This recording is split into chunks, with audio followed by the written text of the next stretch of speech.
Hello everyone, welcome to black mirror horror. कैसे हैं आप सब? आई होप आप सब ठीक होंगे। आज मैं आप सभी के लिए एक नए विषय पर कहानी लेकर आई हूँ और उम्मीद करती हूँ कि आपको ये कहानी ज़रूर पसंद आएगी। कहानी पसंद आए तो इस वीडियो को लाइक और चैनल को सब्सक्राइब ज़रूर कीजिएगा। साथ ही बेल आइकन भी ऑन कर लीजिएगा और इन कहानियों को ज़्यादा से ज़्यादा शेयर भी कीजिएगा, जिससे हमें आप सभी के लिए और भी नई नई ऐसी ही कहानियाँ लाने की मोटिवेशन मिलती रहेगी।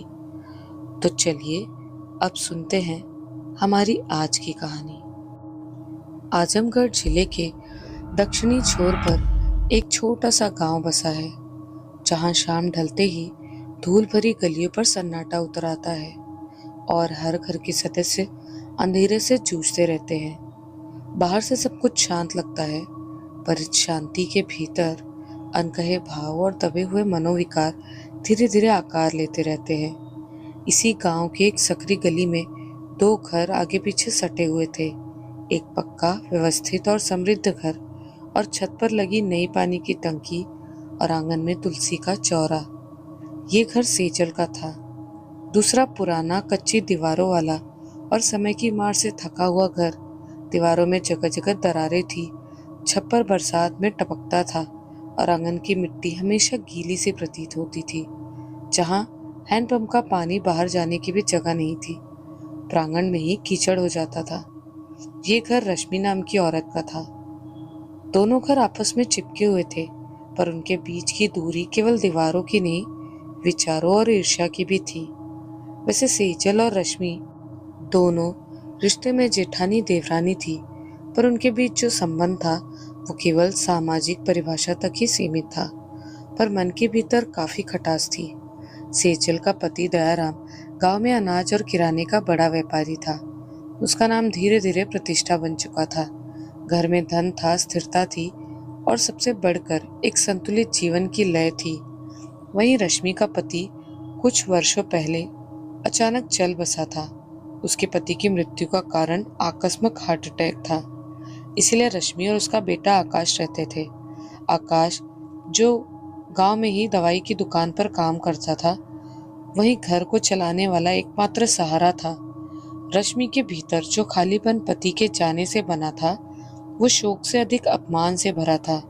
उसे लगता था कि भाग्य ने उससे सब कुछ छीन लिया है जो उसका अधिकार था। इसके पीछे घर की जमीन का बंटवारा था, क्योंकि रश्मि के पति को वो जमीन मिलने वाली थी। लेकिन दयाराम ने उस जमीन को लेकर रश्मि को बदले में दूर सुनसान इलाके में जमीन दे दी। वहां दिन में भी जाने में भी डर लगता था। इसी जमीन के कारण वो सेजल और उसके पति दयाराम से घृणा करती थी। वैसे तो उसका घर पर आना जाना लगा रहता था। रश्मि जब भी आती तो घर की चकाचौंध को देखकर वो काफी ज्यादा ईर्ष्या करने लगती। वैसे सेजल के घर में वो खुद, उसका पति दयाराम और उसका छोटा बेटा विनोद थे। बड़ा बेटा चेन्नई में काम करता था। रश्मि को बचपन से ही सेजल के बच्चों से भी मन ही मन काफी नफरत रहती थी। रश्मि के घर में अनाज के काफी सारे बोरे पड़े थे, जिसे रश्मि को देखने के लिए 2 महीने की कमाई लग जाती। वो जब भी चाय पीने या किसी काम से घर आती तो सेजल से प्यार से बात करती, लेकिन उसके दिल में नफरत का दरिया भरा हुआ था। भले ही रश्मि मुंह पर मुस्कान लिए रहती, लेकिन सारी जलन सेजल की संपत्ति से थी। इन कुछ सालों से उसकी ईर्ष्या काफी हद तक बढ़ चुकी थी। वहीं रश्मि का बेटा आकाश आमतौर पर मेडिकल की दुकान से शाम 7 बजे ही बंद करके घर लौट आता। आते ही काफी थका हुआ दिखता, जिस पर रश्मि आकाश पर और ज्यादा चिढ़ जाती, क्योंकि खुद की हालत और पैसों की कमी से वो काफी परेशान हो चुकी थी। एक दिन उसने गुस्से से घूरते हुए आकाश से कहा, कल से दुकान रात 11 बजे से पहले बंद नहीं होनी चाहिए। एक तो पैसे की इतनी तंगी है कि सब पैसा राशन में ही चला जाता है। घर की हालत और बेकार होती जा रही है। आकाश ने थके स्वर में कहा, माँ, पर रात में सब सुनसान हो जाता है, कोई इंसान दिखाई तक नहीं देता। इस पर रश्मि ने गुस्से में कहा, आधी रात किसी की तबीयत खराब हुई तो आकर दवाई ले लेगा। वैसे भी मैं कुछ नहीं सुनना चाहती, दुकान 11 बजे से पहले बंद नहीं होनी चाहिए। इस पर आकाश कुछ जवाब नहीं देता, वो बस चुपचाप खाना खाकर सो जाता है।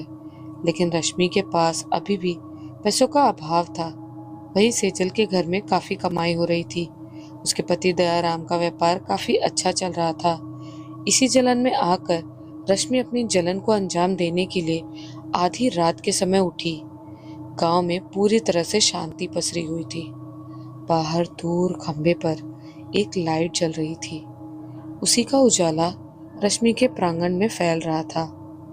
आसपास केवल झिंगुरों की आवाज ही सुनाई दे रही थी। सारे गांव के साथ साथ सेजल का परिवार भी शांति से सोया पड़ा था। उसी में रश्मि ने अपनी लालटेन जलाई और अपने कमरे में रखे बड़े से संदूक को खोला। उसके अंदर चद्दर और कुछ कपड़े रखे हुए थे।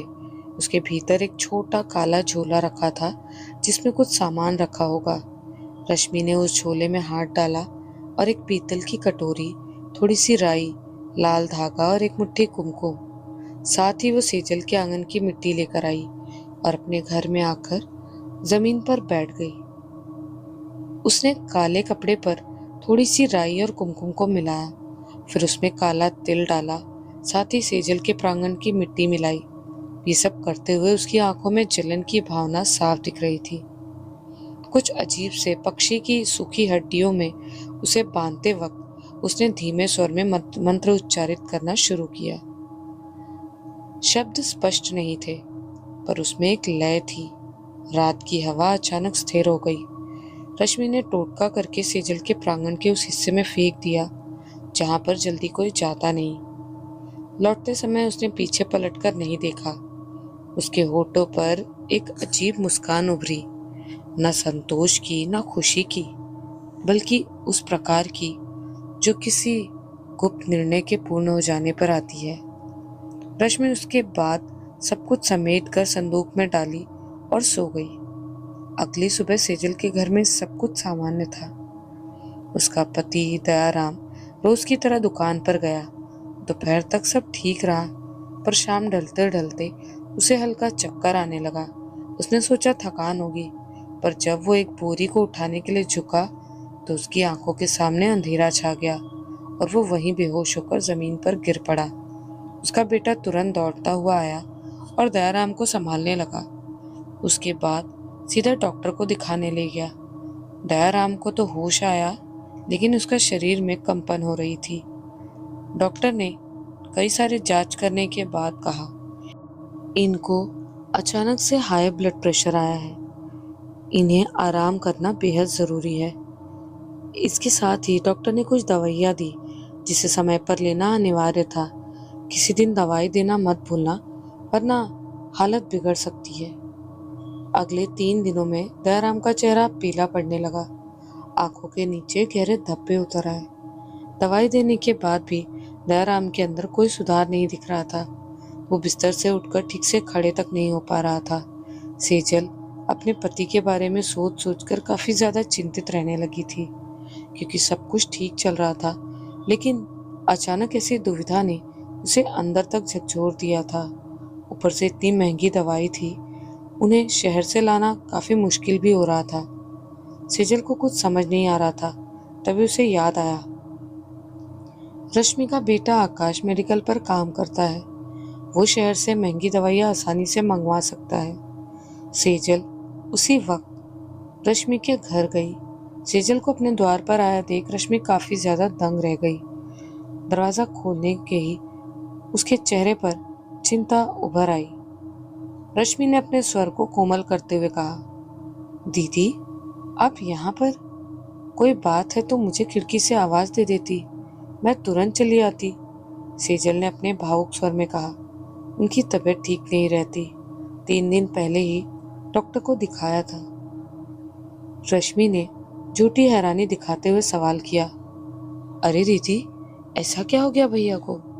सेजल ने सर्द आवाज में कहा, रक्तचाप असामान्य रूप से बढ़ जाता है और उसी के असर से वे अचानक अचेत हो जाते हैं। रश्मि अपनी झूठी हमदर्दी सेजल को दिखाते हुए, ताकि वो अच्छे से भरोसा कर सके, दूसरे पर सेजल ने दवाइयों की सूची थमाते हुए कहा, ये सूची आकाश को दे देना।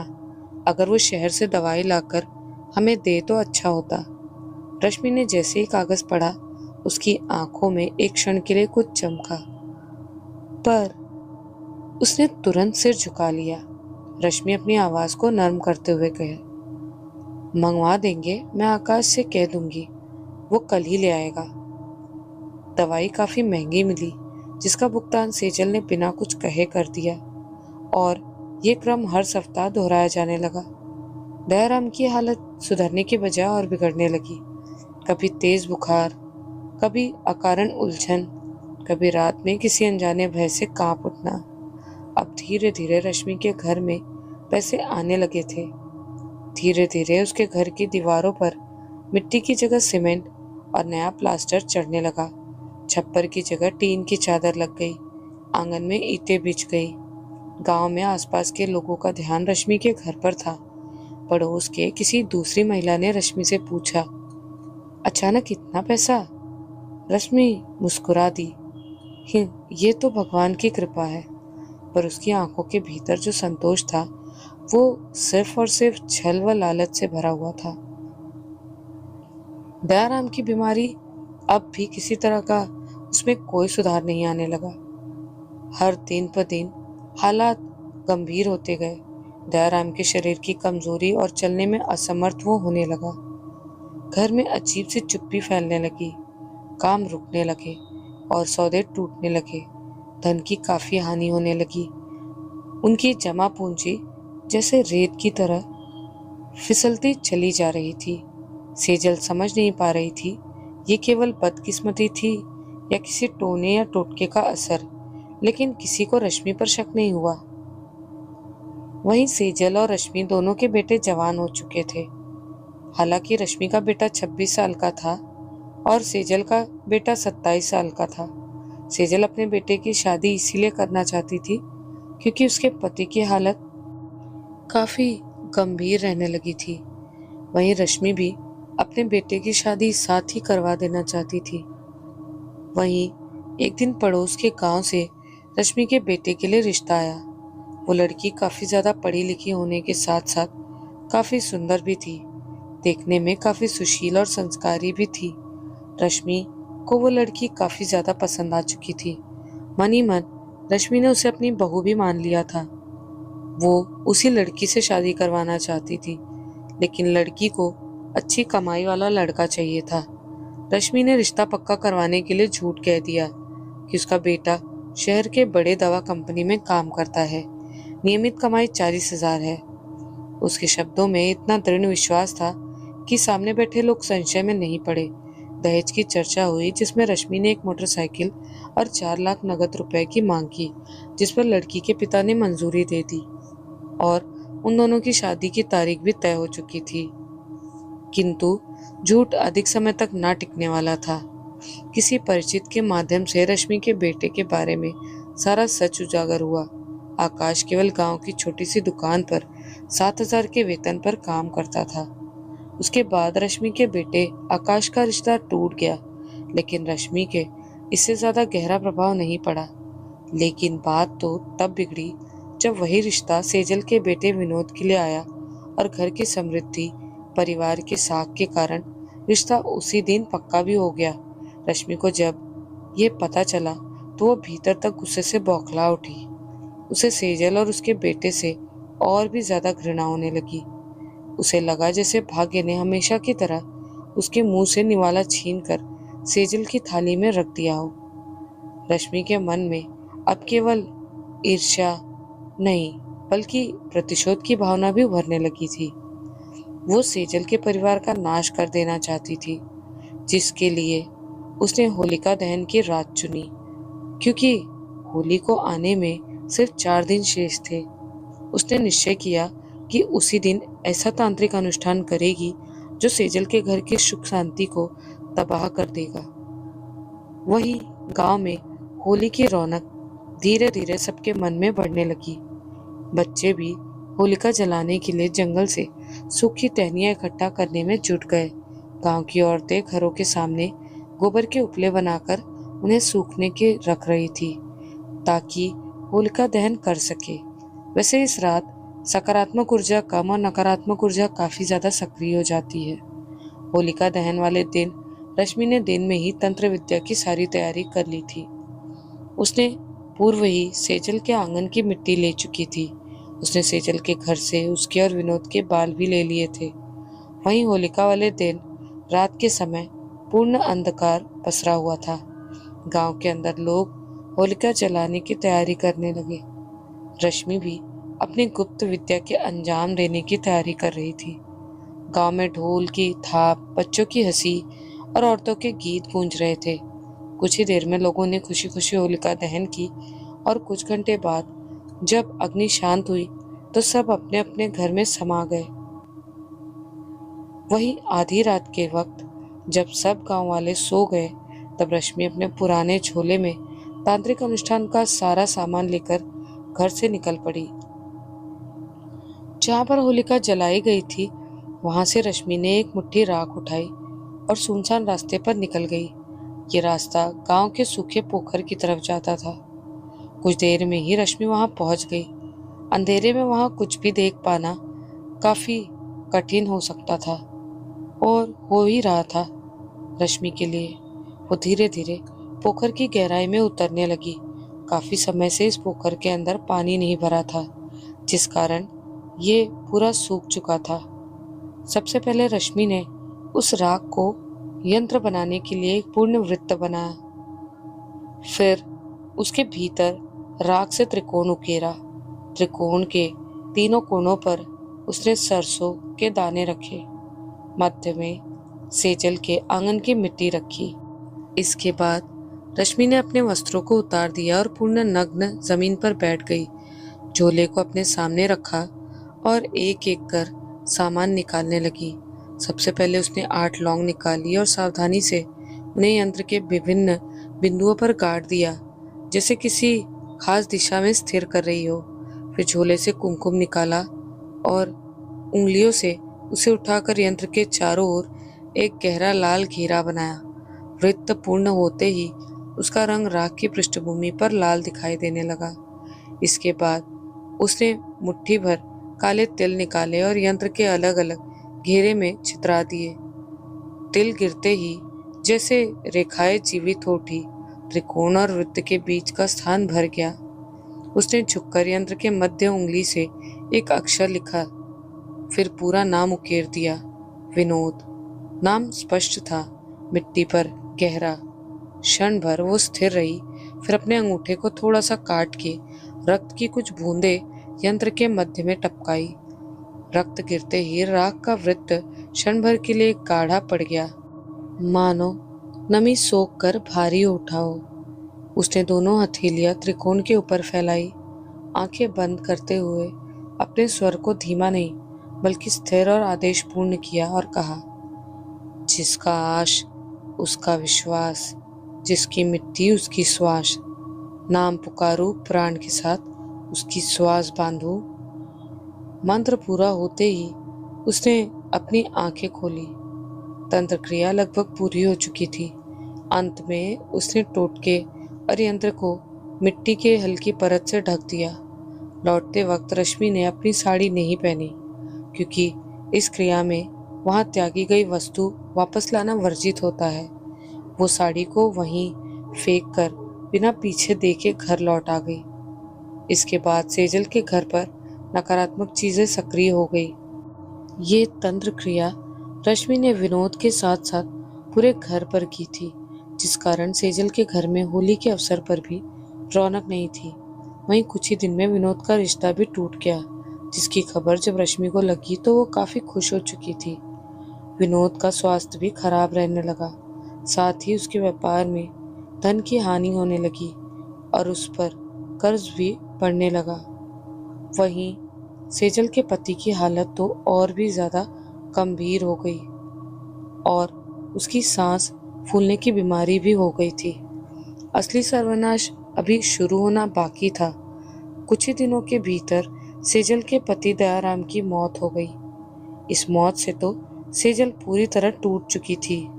वहीं दूसरी तरफ इस मौत को देखकर रश्मि काफी ज्यादा खुश थी। आखिर वो सेजल का परिवार बर्बाद करना चाहती थी। वो उसमें सफल हो चुकी थी। सेजल के साथ साथ विनोद भी काफी ज्यादा सदमे में था। दयाराम के पूर्वजों की जमीन भी बिकने लगी, पर फिर भी ब्याज की भरपाई पूरी नहीं हो पा रही थी। वहीं सेजल ने वो जमीन भी बेच दी जिस पर रश्मि की नजर थी। सेजल ने उस जमीन को किसी दूसरे आदमी को बेची थी, लेकिन रश्मि ने एड़ी चोटी का जोर लगा के उस जमीन को कैसे न कैसे करके खरीद लिया, क्योंकि उसके पास पैसे भी आने लगे थे। उसका बेटा आकाश अब शहर में काम करने लगा था। सेजल को जमीन का पता चला तो उसने कुछ नहीं सोचा। वो बस अपने बेटे विनोद को ठीक करना चाहती थी। लेकिन अब विनोद की हालत भी अत्यंत गंभीर होने लगी। उसके शरीर पर लाल चकत्ते उभर आए थे। सेजल विनोद के शरीर पर लेप करती, लेकिन उससे भी विनोद को शांति नहीं मिलती। एक रात विनोद नींद में सोया हुआ था। इस वक्त कमरे में घना अंधेरा पसरा हुआ था, ऐसा अंधेरा जिसमें सांस तक भारी लगने लगे। विनोद को अपने सीने पर किसी के भारी हाथ रखे होने का एहसास हुआ। वो झटके से जाग उठा। जैसे उसकी आंखें खुली, बिस्तर के ठीक सामने अंधेरे की गहराई में एक औरत उसके करीब बैठी हुई थी। उसके बाल खुले हुए थे, अस्वाभाविक रूप से फैले हुए भी थे, और उस औरत का चेहरा नहीं था। उस औरत ने अपनी भयानक आवाज में कहा, मैं तेरे प्राण लेने के लिए आई हूँ। उसे देखकर विनोद का गला सूखने लगा। उस औरत ने अपने नाखून को विनोद की छाती में घुसाना शुरू कर दिया। विनोद और जोर जोर से चीखने लगा। उसकी चीख की आवाज सुनकर सेजल अपने कमरे से भागती हुई आई। सेजल के आते ही वो परछाई अदृश्य हो चुकी थी। विनोद ने घबराते हुए कहा, वो मार डालेगी मुझे माँ। सेजल तुरंत उसके पास बैठकर उसे शांत कराते हुए बोली, कोई कुछ नहीं करेगा, तुम डरो मत। सेजल उस रात विनोद के पास ही बैठी थी। एक दिन आधी रात के वक्त आकाश की नींद खुली। वो मूत्र त्याग करने के लिए उठा और बाहर की तरफ गया। जब वो वापस लौट रहा था तो उसने देखा उसकी आंखें फटी की फटी रह गई हो देखकर। आकाश की माँ रश्मि बाहर खड़े होकर सेजल के घर में झांक रही थी और कुछ मंत्र बुदबुदा रही थी। आकाश को याद आया कि वो जिस कमरे में झांक रही थी वो विनोद का था। आकाश तुरंत उस ओर बढ़ा। जैसे ही वो अपनी माँ के पास पहुंचा और सीधा सवाल करते हुए पूछा, माँ, इतनी रात में तुम विनोद के कमरे में क्यों झांक रही हो? आकाश को जगा हुआ देखकर वो बुरी तरह से घबरा गई। उसने घबराते हुए कोई बहाना सोचा।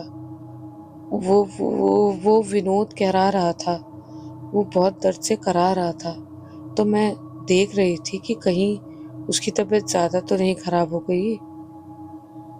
ये सुनकर आकाश ने शक करना बंद कर दिया और अपने कमरे में सोने के लिए चला गया। कुछ दिन में विनोद की हालत इतनी बिगड़ चुकी थी कि वो पहचान में भी नहीं आ रहा था। उसकी आंखें भीतर धंस गई थी, होठ सूखकर फट गए थे, और अगर वो गहरी सांस लेने की कोशिश करता तो खांसते खांसते उसकी और ज्यादा हालत खराब हो जाती। एक रात उसने सेजल का हाथ पकड़कर कहा, माँ, मैं नहीं बचूंगा। वो आत्मा मुझे नहीं छोड़ेगी, मुझे मारने के मकसद से यहाँ आई है वो। माँ, अब मेरा क्या होगा? सेजल अब अपने बेटे विनोद की हालत देखकर भीतर तक सहम गई थी। वो सीधा रश्मि के घर पहुंची और रोते हुए बोली, विनोद की हालत बहुत खराब है, तुम आकाश से कह दो कि किसी पापा या तांत्रिक को बुला के ले आए। ये सुनकर रश्मि का मुंह का रंग उतर गया। वो घबराते हुए बोली, अरे दीदी, आप तांत्रिक की जगह डॉक्टर को बुलाइए, डॉक्टर ही उसका इलाज कर सकते हैं। वैसे भी ये सब अंधविश्वास होता है। तांत्रिक आएगा और बिना कुछ करे ज्यादा लूट के चला जाएगा। सेजल ने रश्मि की बात नहीं मानी और अगले दिन ही उसने दूसरे गांव से सिद्ध तांत्रिक को घर पर बुलाया। घर में प्रवेश करते ही उन्हें अजीब सा एहसास महसूस होने लगा। पर वो सीधे विनोद के पास गए, उसके ऊपर उभरे निशानों पर हाथ रखा, फिर पल भर के लिए आंखें मूंद ली। कुछ क्षण बाद आंखें खोलते हुए बोले, ये कोई साधारण रोग नहीं, बल्कि किसी ने इसके ऊपर और इस घर पर तंत्र क्रिया करके बांधा है, ताकि इस घर का नाश हो सके। सेजल ने हैरानी से कहा, ये क्या कह रहे हो पापा? तंत्र क्रिया? लेकिन ऐसा कोई क्यों करेगा? आखिर गांव में हमारी किससे दुश्मनी नहीं है। आखिर सेजल की बातें सुनकर कुछ नहीं बोला पापा ने। अपनी जगह से उठकर वो घर के बाहर प्रांगण में गए। उसकी दृष्टि इधर उधर घूमी। कुछ क्षणों बाद वो प्रांगण के उस कोने की ओर बढ़ा जहाँ प्रायः कोई नहीं जाता था, दीवार से सटा जहाँ पर पुराने सामान और लकड़ी रखी हुई थी। ये वहीं रुककर इधर उधर देखने लगा कि उसे जमीन पर कुछ गिरा दिखा। जैसे तैसे उसने हाथ डालकर उसे निकाला। ये वही चीज थी जो रश्मि ने टोटका करके डाला था। तांत्रिक ने उसे खोला तो उसके भीतर राख, मिट्टी और सड़ा हुआ नींबू पड़ा था। सेजल ये देखकर बुरी तरह घबरा चुकी थी। तांत्रिक ने बिना विलंब के वहीं एक छोटा सा शुद्धिकरण अनुष्ठान आरंभ किया। मंत्रोच्चार के साथ तांत्रिक ने उसके अंदर के टोटके को अग्नि में जला दिया और उस काले कपड़े को अपने पास रख लिया। वहीं टोटका जलने के बाद भी कोई बात नहीं बनने वाली थी। तांत्रिक ने तुरंत कहा, इससे भी बड़ा तंत्र क्रिया की हुई है, उसका पता लगाना पड़ेगा, पर उससे पहले उस शख्स को खोजना पड़ेगा जिसने टोटका किया है। तांत्रिक की बात पर सेजल हड़बड़ी में बोली, उसका पता कैसे चलेगा? अगर पता चल गया तो मैं उसे छोड़ूंगी नहीं। उसके कारण मेरा सिंदूर हमेशा के लिए मिट गया। उससे पहले तांत्रिक तुरंत विनोद के पास आया और उसके हाथ में एक ताबीज बांधते हुए बोला, ये ताबीज कुछ दिन के लिए इसकी रक्षा करेगा ताकि इसकी जान बच सके, वरना वो इसकी जान लेकर ही मानेगी। ताबीज बांधते ही विनोद की धीरे धीरे सांसें स्थिर होने लगी। छाती पर खरोंचने के निशान हल्के पड़ने लगे। सेजल ने तांत्रिक से सवाल करते हुए पूछा, बाबा, क्या कोई तरीका नहीं है जिससे पता लग सके किसने तंत्र किया है? तांत्रिक ने कुछ सोचते हुए कहा, मैंने अपनी साधना से इतना ज्ञान कर लिया है, वो इसी गांव का हो सकता है। अब तुम्हें ही उसका पता लगा सकती हो। सेजल गहरी सोच में पड़ चुकी थी। तांत्रिक ने उससे पूछा, तुम्हें किसी पर शक है जो तुमसे जलन रखता हो इस गांव में? सेजल ने ना में गर्दन हिलाते हुए कहा, नहीं, ऐसा तो कुछ नहीं है। गांव के लोग से हमारी काफी अच्छी बनती है। तांत्रिक क्षण भर फिर रुका और बोला, पहले कुछ समय में ऐसा कुछ हुआ है जिससे किसी का मान टूटा हो या किसी का स्वार्थ आहत हुआ हो? सेजल इतनी भोली थी कि उसे कभी इन बातों का एहसास ही नहीं हुआ।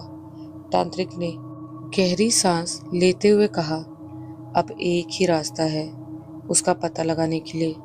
सेजल ने तुरंत सवाल करते हुए कहा, वो कैसे बाबा? तांत्रिक ने कहा, मैं आज रात एक ऐसी क्रिया करूंगा जिसे इस तंत्र को किया होगा, ये क्रिया उसके ऊपर ही उलट जाएगी। इतना कहकर तांत्रिक वहां से चला गया और सीधा रात में 10 बजे अपना झोला लेकर आया। उस तांत्रिक ने घर में एक अनुष्ठान किया जिसमें तांत्रिक ने वही काले कपड़े को लिया, वही टोटके का था जो उस कपड़े को जो प्रांगण में पड़ा था। उस तांत्रिक ने मंत्र के साथ उस कपड़े को पुतली में बांध दिया और कब्रिस्तान में जाकर किसी मुर्दे की कब्र में डाल लाया। उसकी भनक रश्मि को बिल्कुल नहीं पड़ी थी। वही 2 दिन के भीतर ही रश्मि के ऊपर असर दिखना शुरू हो गया। उसे अपने सपने में एक भयानक प्रेत दिखाई देता था जो उसे पास बुलाता। रात होते ही ये भयानक प्रेत रश्मि के शरीर को बुरी तरह नोचता और कभी कभी तो वो अपने हाथ को खाने लगती। जब ये बात सेजल और तांत्रिक को पता चली तो तांत्रिक ने तुरंत बोला, यही वो औरत है जिसने तुम्हारे घर पर बर्बाद करने की क्रिया की है और तुम्हारे पति की जान इसने ही ली है। तभी सेजल को तब समझ आने लगा कि जब उसने कर्जा चुकाने के लिए जो ज़मीन बेची थी वो कैसे उसने खरीद ली और कैसे गांव में दवाई की दुकान पर काम करने वाला बेटा अब शहर जाकर काम कर रहा है। सेजल गुस्से में बौखला उठी और वो बिना एक शब्द कहे रश्मि के बाल पकड़कर मारने लगी। सेजल गुस्से से बोली, आखिर तूने क्यों किया ये सब? कौन सा बदला निकाल रही थी रे डायन कहीं की? क्यों तूने मेरे पति को खाया? इतनी जलन तेरे अंदर आई कहाँ से? तांत्रिक और विनोद दोनों मिलकर सेजल और रश्मि को अलग करने लगे। तांत्रिक ने सेजल को समझाते हुए कहा, अब इसके कर्म ही इसकी मौत का कारण बनेंगे। वहीं कुछ दिन के अंदर ही रश्मि की स्थिति बिगड़ने लग गई। एक दिन जब वो गर्म कढ़ाई में पूड़ी बना रही थी, पता नहीं रश्मि को अचानक क्या हुआ, उसने पूड़ी के साथ साथ अपना हाथ भी उस खौलते हुए तेल के अंदर डुबा लिया और पागलों की तरह हंसने लगी। अब उसे होश आया तो वो जोर जोर से चीख चीख कर तड़पने लगी। कुछ ही दिन में वो पूरी तरह पागल हो चुकी थी। उसे हमेशा की तरह भयानक आदमी दिखाई देता जो उसे अपने साथ ले जाने को कहता। दरअसल कब्र में पड़े उस लाश से रश्मि जुड़ चुकी थी।